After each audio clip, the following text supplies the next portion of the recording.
Okay, so as I've explained, we've got our briefing. It should last approximately an hour. We did run over slightly this morning, but we'll try and keep to time, and hopefully we'll be done by 5 p.m. We're delighted to be able to welcome Dr. Margaret James from the SIAMS national team this afternoon. She's going to be leading a key part of our session, looking at SIAMS and in particular thinking around the Christian vision. And then we will provide you with some time in breakout rooms to discuss that and to talk about what's happening in your schools. We've got Mike here, Mike, our governance consultant, so he'll be updating you on things that are happening in terms of governors. We've also got Peter Park, who's our buildings officer, who's joined us this afternoon. And then Ruth has provided us a video for an RE update, so we'll be sharing that towards the end of the meeting. Before we start, we did just want to say a very big and heartfelt thank you to all of you in schools for all of the amazing work you've done over the past sort of 10 days with regards to the passing of the Queen. We've been so impressed by everything that's happened, the way you've supported pupils, families and the communities. So a huge thank you from us for all that you've done in terms of that. I also would like to just quickly welcome Julie, who's our new school advisor. Julie is on the call somewhere, so if you wave Julie, then hopefully people will be able to see exactly who you are. But Julie's joined our team and is working with us here. And if you're having a change of advisor, you will have been notified and you'll know whether you are working with Julie. Right, I'm going to stop talking and I'm going to hand straight over to Margaret, who's going to talk to you a bit more about SIAMS. Thank you, Margaret.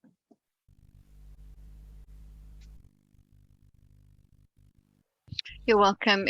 Thank you, Carrie. Good afternoon, everybody. Can you confirm, Carrie, maybe if you nod, that you can see my screen? Okay, that's lovely. Thank you.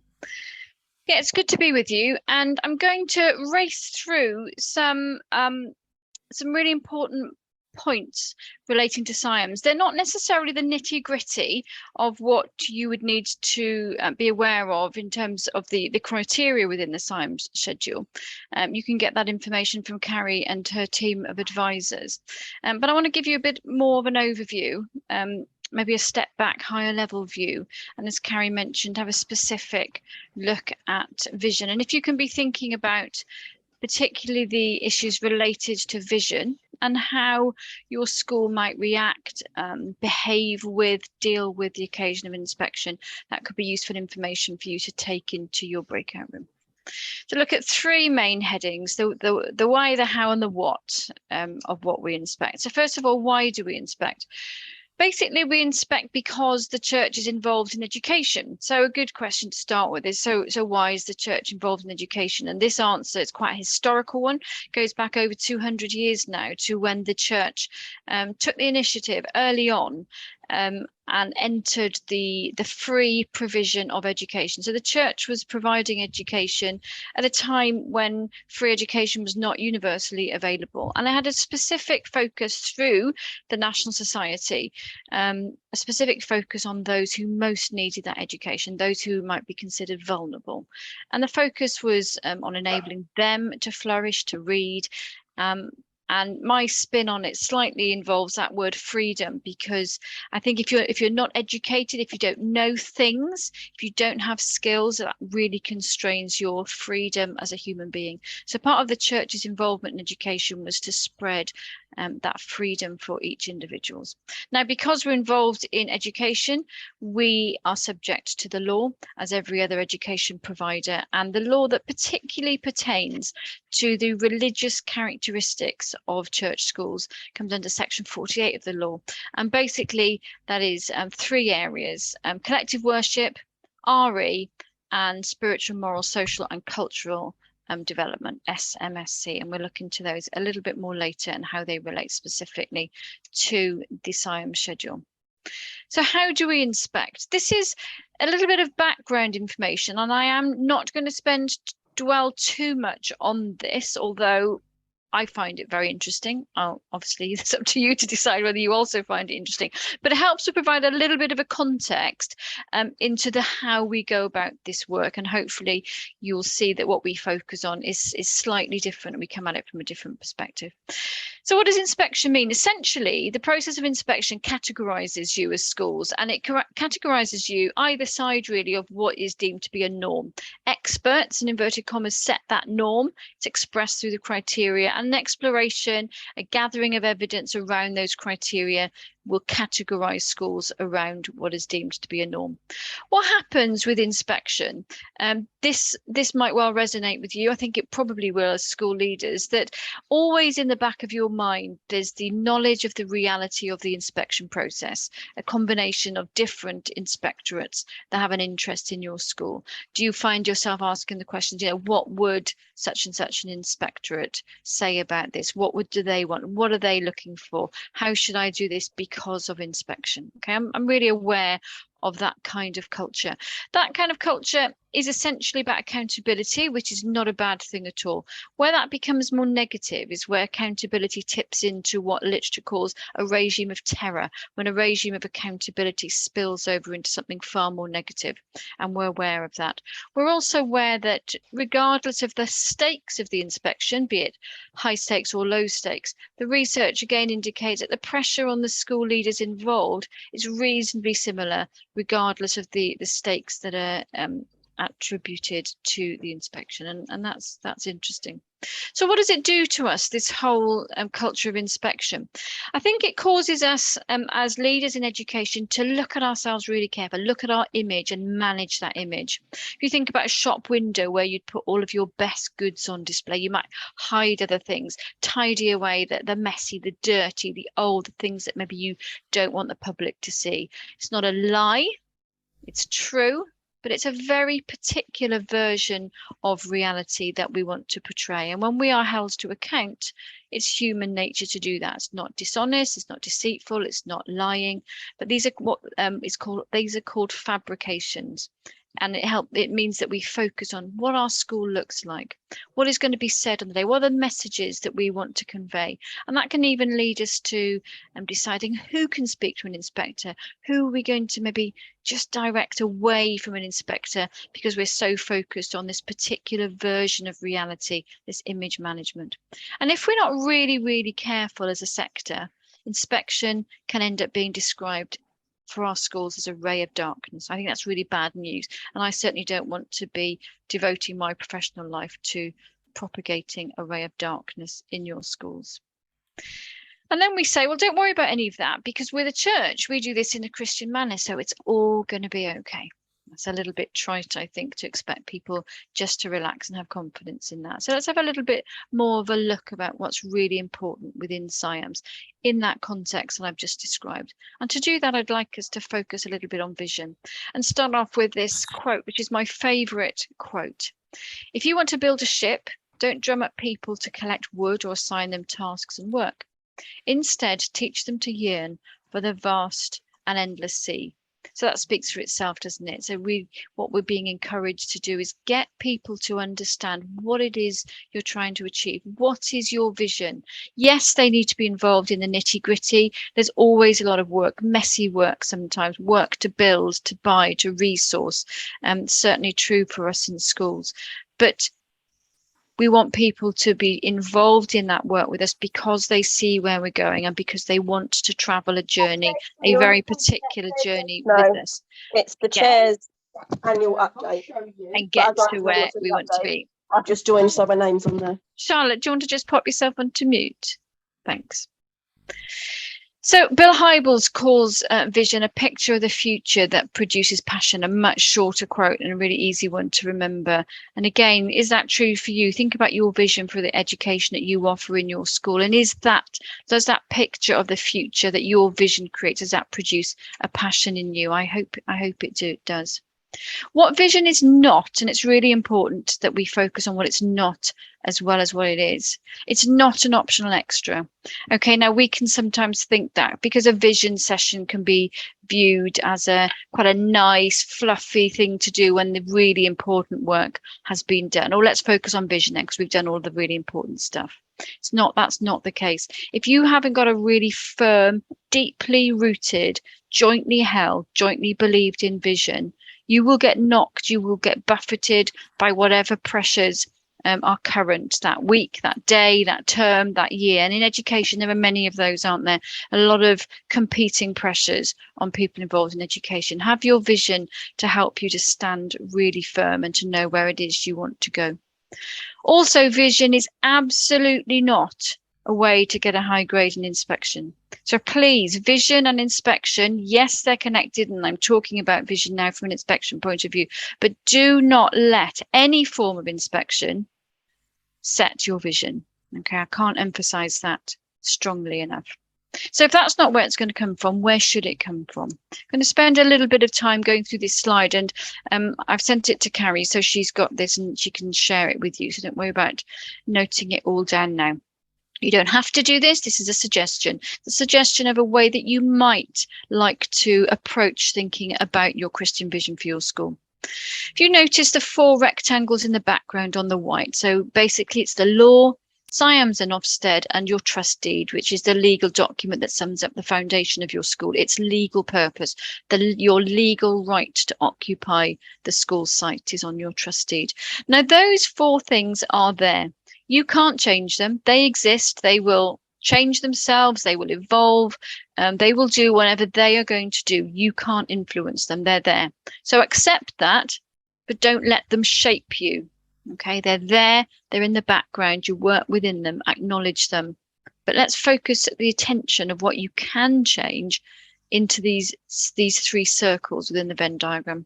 We start at the top with vocation, and vocation can be a little bit of a highfalutin word sometimes, but basically think about what is it that drives you? Why are you involved in education and leadership? What is it that draws you to this? Is it the remarkably high pay? Is it the enormous credit you get politically in society for what you do?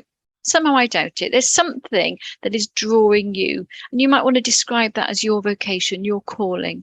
As part of your vocation, your calling to your role, do you have a theology for your education? You may or may not. We can come back to that in a minute and just unpick that a little bit more. Do you have a philosophy for education? Do you have a belief of what you think education is for? Do you have a belief of what you think education should look like? Do you agree or disagree with maybe the way that the government and some inspectorates approach education? You can agree, you can disagree, but what's your view of what education is for? What do you think leadership is all about? What kind of leader are you? Okay, so these kind of questions will help you to unpick your vocation and to understand yourself and your role within your school. So we move on round clockwise onto the context. And this is really about your school community. So who is your school community, essentially? How would you describe them? What mainly characterises them? There will be many, many different ways that you could describe your school community, and probably many different things that they need from you as a school. But what would you say are the principal things? Because knowing that will enable you to best serve them. Now, those things might not be the things that they demand most loudly, but what do you discern? What do you read between the lines as the main needs of your community? It might be hope, it might be aspiration, it might be respect, it might be all manner of things, probably a lot of them. But which are the main ones? That'll help you to understand your context, because those are the people whom you serve through your vocation. And then we continue to move round to the circle about theology. So theology is about the teachings of the Bible and the teachings and traditions of the church, essentially. So what does that have to say about education and about the type of community that you serve?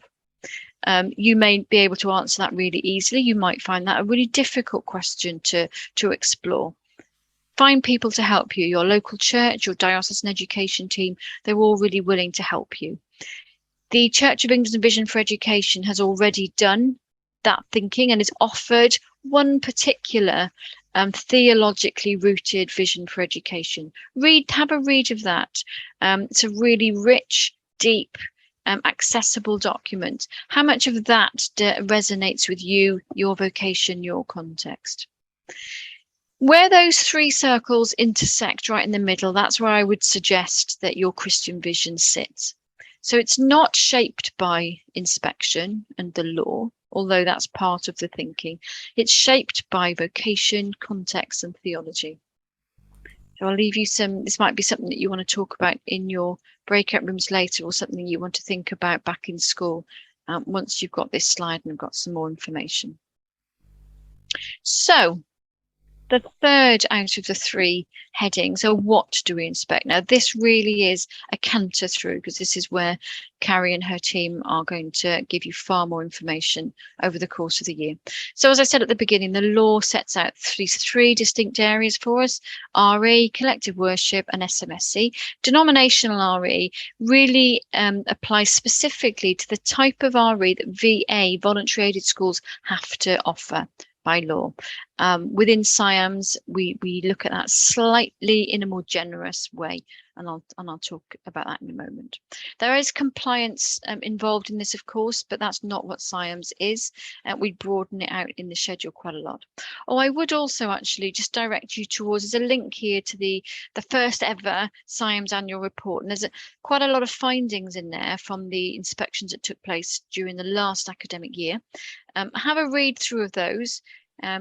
They might resonate with you and your school, and hopefully therefore will give you some ideas of what's working well nationally, what's not working so well, what some misunderstandings are, what generally schools are finding slightly more difficult to access. Have a look at that, and again, go back to Carrie and her team if you want any help on those particular aspects. So strands 1 and 2 are where we find in the SIAMS schedule our focus on vision and leadership. So it talks about your school having a Christian vision, and then everything comes out of that. So a lot of the questions that you might find yourself asking yourself when you're reviewing your practice, how well it's going, whether it's effective, how you might change it, you could preface things with, because of our Christian vision, ... So because of your Christian vision, what are your policies? What's your policy on, for example, attendance, behaviour, admissions, because of your Christian vision? And then how does that play out in practice? Because of your Christian vision, what partnerships have you got as a school? Why have you got them? How do they enrich you, and reciprocally enrich the people with whom you are partnered? Because of your Christian vision, how do you grow leaders in your school? Okay, so that's the type of question. Plus, we're looking at the curriculum here as well. Now, we do not, in SIAMS, we're not Ofsted, we don't look at in depth across the curriculum. We're looking rather at, in what ways is your curriculum an expression of your Christian vision, and how do you as leaders know whether it's achieving what you have set it out to achieve? And within that, all the way through it as a thread, is spiritual development. We believe that human beings are spiritual, holistically spiritual human beings. So our spiritual development can't be siphoned off to the side, looked at in parallel. It's part of everything that we do in our church schools. The 4 strands of SMSC are really looked at in an overlap of strands 3, 4, and 5. So don't get hung up too much on the distinctness between these 3 strands. Look at them as a whole, if that's helpful. The highlights I would draw out of these are these 4 points. Courageous advocacy, particularly, I would encourage you to read the Courageous Advocacy documents, co-produced by Christian Aid and the Church of England Education Office a couple of years ago now. It's a very, very good document, and it explains exactly what courageous advocacy is and what it isn't. And it helps you to really make your focus of this work on empowering children to be agents of change for the sake of justice. So they use the phrase going beyond the bake sale. So this is not just about teacher-led, let's raise money for people who are less well off than ourselves, let's have a bake sale to raise some money. It's far richer and deeper than that in its scope. Strand 6 is where we look at another one of our legal obligations here in collective worship. Worship that should be inclusive for your school community. It should inspire them, and it's invitational. Remember, we're not backing people into a corner where they have to worship in the way that our school is set up to. It's an invitation where people can feel relaxed and comfortable. Collective worship in church schools is to be it has to reflect the school's trust deed. So it reflects your foundation. And essentially for all church schools, this is therefore Christian worship. But it's about offering a worship life that enriches your school community spiritually, and does so in a way that all people feel comfortable and can access. So it's you have to be very, very careful about how you do this. Looking at it creatively through prayer, reflection, stillness, Bible readings, and giving people time, not forcing them to take part. Yes, exposing them to the liturgical traditions of the Anglican or the Methodist Church, and the teachings of Jesus through the Bible. We want children to be involved where appropriate in leading worship, if that helps them to grow spiritually. So not as a be all and end all, but as part of their spiritual growth. And your church will be a great partner for you in this work. And of course, again, I would repeat, Carrie and her team and the help that they will give you.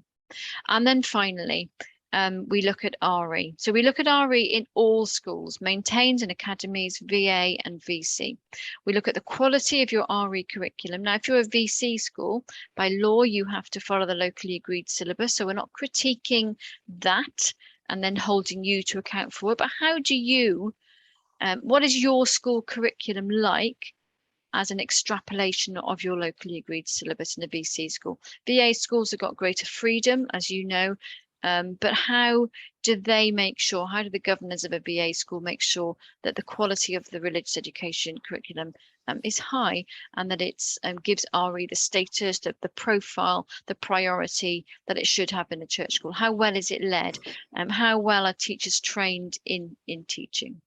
One of the findings from the annual report, you'll see if you get time to have a look at it, is that in general, SIAMS reports are complementary about RE in church schools, but with a few caveats. And one of those is that faiths other than Christianity are not yet as well taught. The knowledge and understanding around them, both from pupils and teachers, is not as good as it is about Christianity. My conclusion with that is that that's largely down to resourcing. The Understanding Christianity material has really helped the teaching of Christianity, because a few years ago the quality of that had also dipped. That is now showing an improvement, but there is an absence at present of similar quality and extensive resources for other faiths. And then specifically for VA schools, we look at teaching and learning. So how well do pupils make progress? How do you know? What information do you collect to tell you that? Talk that through with an inspector. So essentially that is good old fashioned teaching and learning in a VA school. So I will hand back to Carrie, and Carrie, I'm happy to take questions now and or to hang around and answer some later.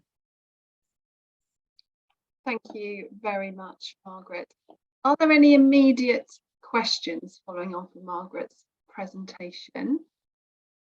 As we've explained, you will go into breakout rooms, and then if Margaret's happy to stay, if there are any questions following your breakout rooms, you can have the opportunity to ask them, but I can see no one waving wildly or any virtual hands up.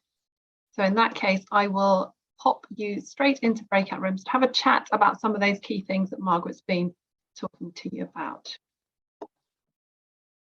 No, it looks like there are none. So thank you very much, Margaret. Thank you for taking the time to join us for both of our briefings today. It's been really appreciated. Thank you. Right, I'm going to hand over to Mike Simmonds, our governance consultant, who is going to have a chat about what's happening in the world of governance. Thank you very much. It's always a case of where do you start and where do you finish within a few moments. But I'd really like to say it's good to see you.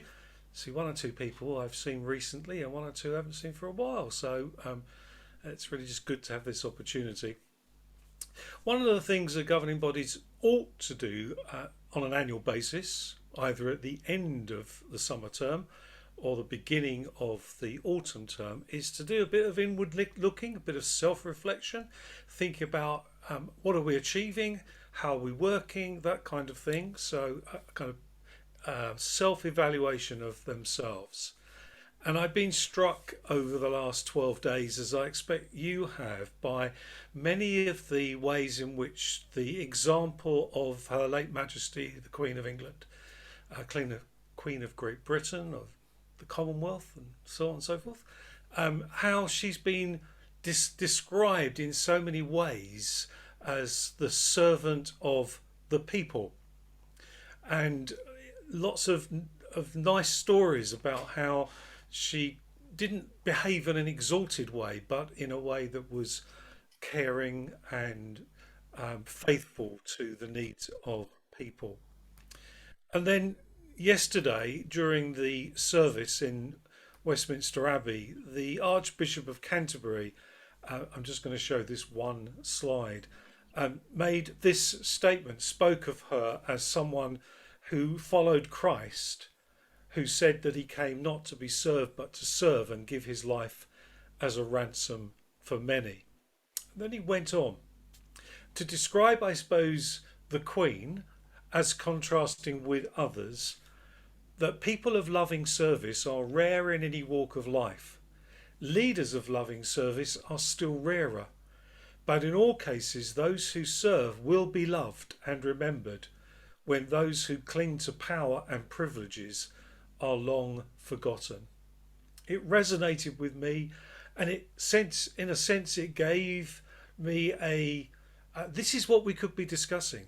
Are we people of loving service? Are we leaders of loving service? And what does loving service mean in practice within our school context? And for governors, well, will we be loved and remembered, or are we those simply clinging to power and to privilege of some kind of place we seem to feel we have because we're governors of a school?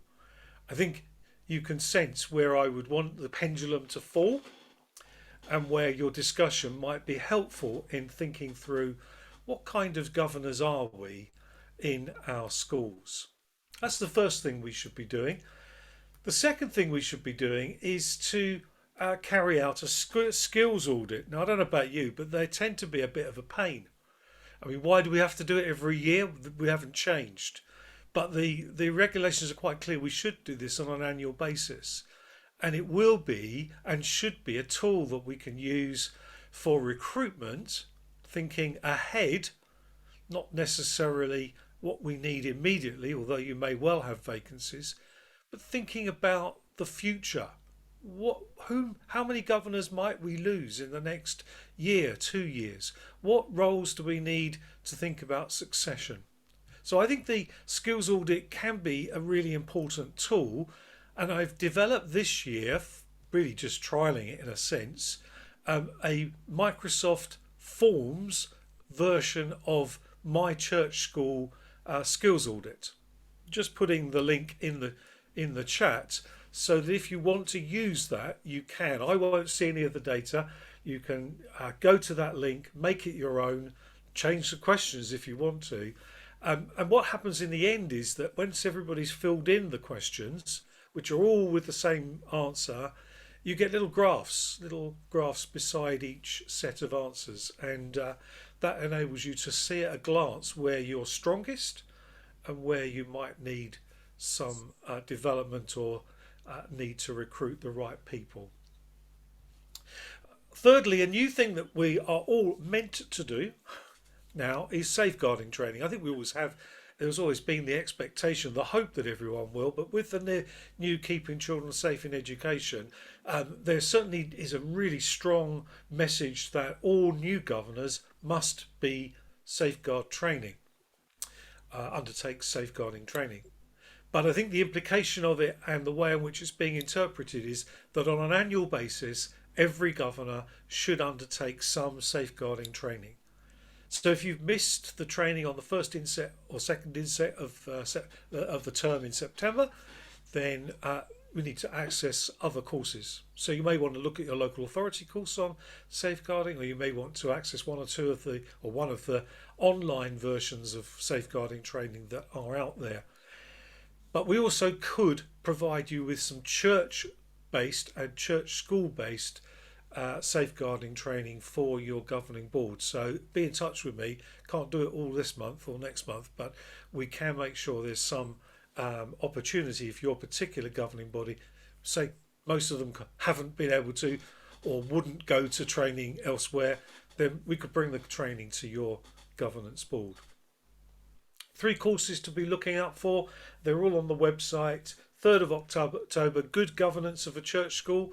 Do recommend that all of your new governors, if you've appointed new governors for this year, then get them to join in on that course, because that will give them a grounding in what it means to be a governor of a church school. It will be supplementary to any induction training they may attend at your local authority. On the 7th of October is the next governance chat. Just to my left, there we are, there. Right, as far as you look at it.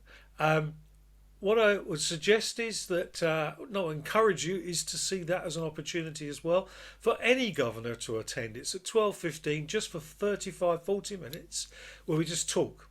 And anyone who's been on that tells me that it's really worth its weight in gold. Oh, look at Diane's nodding away there as firmly as she can. But not many people come. So I haven't threatened to cancel it, but I'm asking us to make more of the opportunity to meet with a few other governors, to swap some stories or concerns and talk them through for 35-40 minutes.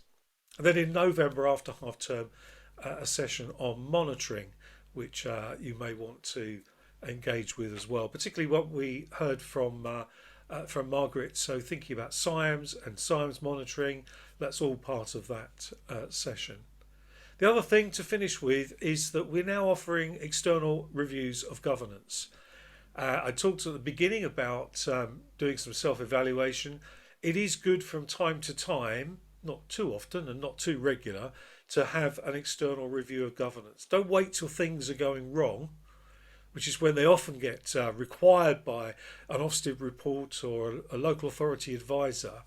But make most of the opportunity to be reflective about your practice by having an external review of governance. And obviously, if you get that from the diocese through me, you will be getting a reflection of you as a church school and not only as a school. And perhaps that will have its own value. There is a charge to that, but if you need that, if you're looking for that sometime in the future, please do be in touch. And just remember, always remember, don't know why remember came out like that the first time, just remember I'm here 24/7 on the email, and I'll get back to you as soon as possible. We're here to support you in your governance. Don't wait till there's an issue. Let's be talking and sharing and engaging and supporting one another. So I'm here for you. Thank you, and I hope you enjoy the rest of the session. Carrie. Thank you so much, Mike, for that update. I'm going to hand straight over to Peter Palmer now, our buildings officer, who is going to chat through all things buildings. All things buildings. Good afternoon, everybody. Some of you I've met, others I haven't, and just a brief overview of what we do here in the buildings and organisation team. Basically, we look after 3 sectors, if you like. With regard to the diocese, we oversee the building and projects of predominantly of voluntary aided schools, where we have the SEA funded to us, and for other schools, be they academies or federations or indeed controlled schools, although we don't actually look after the budgets, or we don't have view of the budgets, we should be getting notification from the schools and indeed the local authorities that you are taking part or about to have works undertaken within the school. If for any reason the local authority, depending on which local authorities you're with, don't ask you to obviously to fill in I think it's an LL1 form, could you ask the schools if they have any works done to the material size of the school or the fabric of the buildings, that they do actually notify the building team here. I've dropped my direct email address into the chat and also my direct phone number, but I'll also put in the building officer's email address as well. The reason for that, based on whatever happens in the next 5 to 8 years, sometimes we will be transferring properties, we'll be transferring land, and we do need to have a view of what projects have been undertaken with the schools, just basically in our property database. So if we do get asked, we can supply those questions. The second aspect is, I touched on land and legal.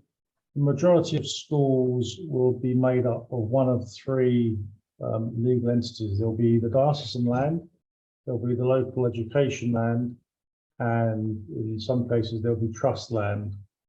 Now, depending on what building works you're having done, or if you're entering into any sort of academisation or federation status, the land and legal matters sometimes far outweigh the actual process of the academisation or the federation.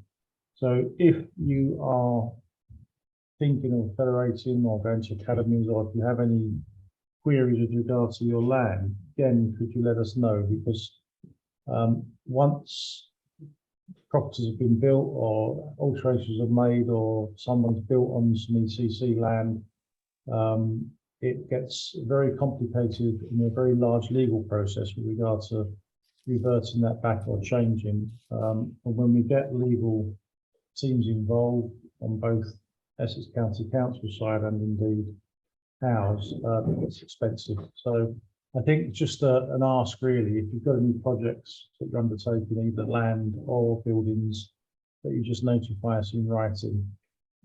In most cases, if you're doing any projects now, you're voluntary controlled, with Essex, certainly with Essex County Council, they will ask you to fill in a formal online form that will come through to us and ask for our authorisation.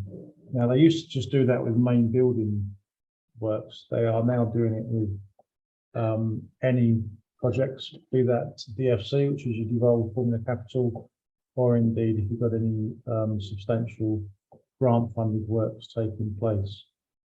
The third aspect, which we are looking at now, and which we have been for a while, is a sort of environmental carbon net zero. We've all got scary targets, and I'm sure we're all thinking, how do we do these? We are starting to look at procurement, certainly initially, of energy supplies. So an email went out today to both head teachers and chair governors. We are looking at trying to procure energy supplies collectively as a diocese rather than just individual schools. We are obviously hoping that gives us some commercial advantage. The only challenge we may have, some of the rural schools obviously running on gas or oil. At the moment, there's really not much we can do about that, although we are very conscious that if we are to replace boilers, we're under a remit not to replace fossil fuel boilers for the foreseeable future unless exceptional circumstances. So again, if the schools are in that sort of challenge, by all means drop me a mail and we can have a chat about how we proceed. We have been quite successful recently with some SALEX funding across the diocese. I know a lot of Essex County Council schools under the VC have had solar fitted. With regard to some of the VA schools, we are getting funding for environmental projects and for surveys, which again are quite substantial in cost. And they have funded some environmental projects for some of the schools going forward with solar and air source heat pumps and LED lighting. So there's lots going on in that environmental space, but it depends on what sort of school you are as to how you can get access to grant funding, either via SALEX Direct or local authorities. But again, if you need any I suppose any discussions or any pointers, by all means, give me a call. And lastly, just an overview really of VA schools that we do operate in. We are likely to be sending out the balances of your devolved formula capital soon for each school that we control. Our intention is to pass over the grants and the funding to the schools directly. We do not want to carry on or continue receiving DFC directly. For the school, it may be a good amount of money. For the diocese to manage and control, it's a small amount of money, which actually creates a a bit of a process challenge for us. And I think personally, or certainly the remit here, is that schools are much better controlling that than us having it and just sending it out if and when you have a project. Now, some schools may not have the capacity as a business manager or finance manager, and some of the smaller schools, if that is the case, by all means, drop me a line and we can discuss us keeping the funding and managing it as we do now directly. That's about it. And the only other thing on DFC and obviously SCA funding, please remember that you have to pay your 10% governor's liability on any projects that are accepted and taken forward. That's me. That was quick, wasn't it? Any questions? Thank you, Peter. Any questions for Peter on any of those items? No. Thank you very much. Got off lightly. If you have any questions on any of those subjects, by all means, I have dropped my direct details on the top of the chat. I got in first. I will also put in the building officer's email address here. So if there's anything you want to discuss or go over or unsure about, by all means, drop an email to any one of those, of either of those email addresses. And thank you. Thank you. We're going to move on to our final presentation today, which is on RE. Good afternoon. I'll be really quick. Firstly, I want to say thank you to schools who submitted the RE monitoring form at the end of the summer term. I appreciate the end of the summer term was very busy, and if you are a school that did not get round to submitting this RE monitoring form, please could you do so. The more information we have around the picture of RE across our diocese will enable us to provide appropriate support as we move forward in developing religious literacy, that ability to hold that informed and balanced conversation about our ever-changing world. If you need further information of that, you'll find it on Reflect and Connect, and forms can be submitted up till October half term. So that was one of the points that I wanted to urge people to. Also wanted to signpost you to the RE lead meetings that happen termly, an hour for your RE lead or senior leaders to hear local, national and diocesan messages in the ever-changing world of religion and belief. It's an opportunity to be signposted to high quality resources, to hear about what is going on and to share good practice. Those are free to all schools, and do please sign up for those. The briefing also signposted you to, hold on, I've got to think now. Sorry, my RE monitoring, RE lead meetings, CPD around worldviews and encouraging development of subject knowledge is available through the RE online and other aspects. So coming to RE lead meetings will give you that up-to-date information. Carrie, my brain's gone blank. I'm sorry, it's the end of monitoring, RE support. Teaching and learning. To support your teaching and learning, RE conversations are very specific and curriculums to your school. So key message from the diocese is that the syllabus that you follow informs your school curriculum design. Across the Diocese of Chelmsford, we have 8 local authorities, therefore there are 8 different syllabuses. So be clear as school leaders which syllabus your school follows and how that is informing your curriculum design. And that's why in conversations with RE leads, we talk about your curriculum. And you'll see from Margaret's presentation in the RE strand, it's your curriculum and how the curriculum is rich and engaging. So that's a key message for leaders, the difference between syllabus and curriculum. In light of that also, and curriculums being your local context and serving your pupils, there's an opportunity to have a teaching and learning conversation with myself, just half an hour, once a term, a day where your RE lead or your governor or anyone involved in RE in your school could sign up for a tailored conversation about aspects of the religious education that you want to learn furthermore. So look out for the date for the teaching and learning opportunities. I apologise for that. My mind's gone completely blank, but I think they were the key points. Monitoring, RE leads information, syllabus, curriculum, here to support, exciting times in the broader world of religion and belief.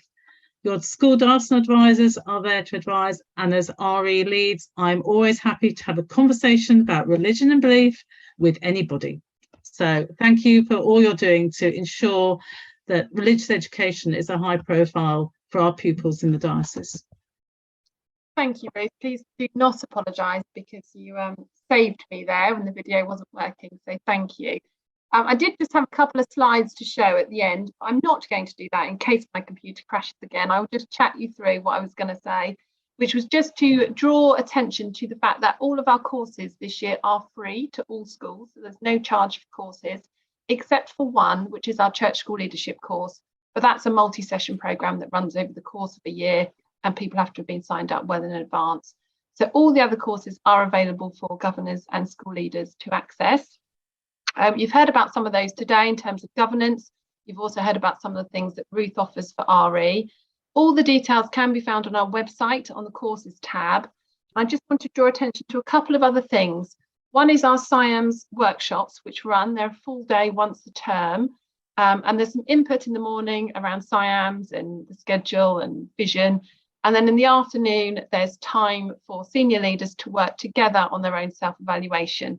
So do sign up for those if you're in the window, or if you think you might be approaching SIAMS next academic year. It's a really good time to get signed up and start working on it. The second thing is a new course or a new series of network meetings that we're offering this year, and those are on collective worship. They're bite-sized sessions, they're only for an hour, and I think they're from 4 till 5 p.m. They're run by Helen Craig.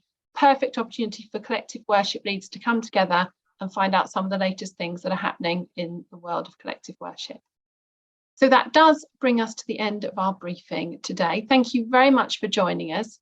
Before we finish, we will just have a moment of quiet and reflection and a prayer. And then once the prayer is done, please feel free to leave, and we hope you have a good rest of the week.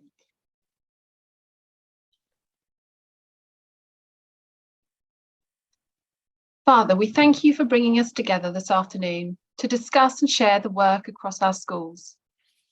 We ask you to help us navigate the coming weeks with love and wisdom, to serve our communities faithfully, and to find time in our busy days for joy and wonder.